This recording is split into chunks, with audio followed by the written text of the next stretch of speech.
جمال پاشا، محب وطن یا تاریخ کا متنازع کردار۔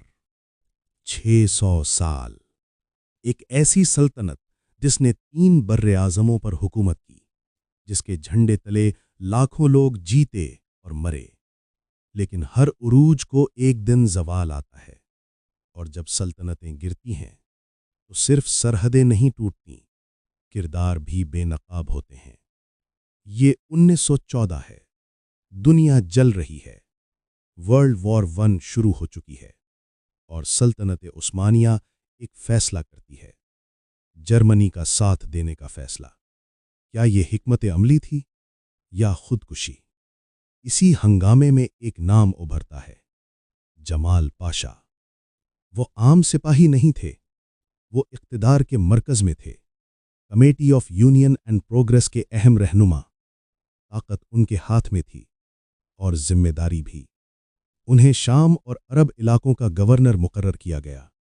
یہ خطہ پہلے ہی بے چینی کا شکار تھا۔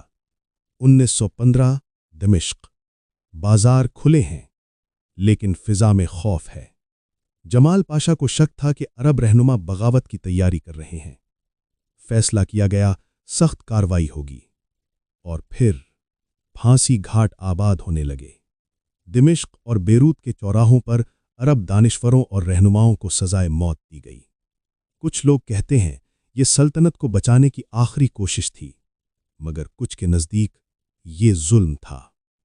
یہی وہ لمحہ تھا جب عرب دلوں میں دراڑ پڑی۔ 1916 میں عرب بغاوت شروع ہوتی ہے۔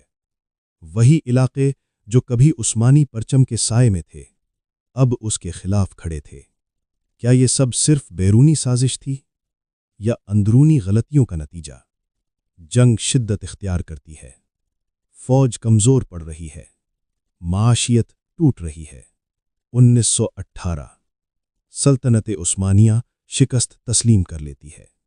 600 سالہ اقتدار چند دستخطوں میں ختم ہو جاتا ہے۔ جمال پاشا ملک چھوڑ دیتے ہیں، خاموشی سے، بغیر کسی اعلان کے۔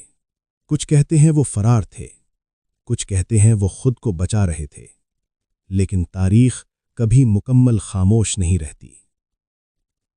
1922 ایک گولی چلتی ہے، جمال پاشا قتل کر دیے جاتے ہیں۔ کہانی ختم ہو جاتی ہے، مگر سوال باقی رہتے ہیں۔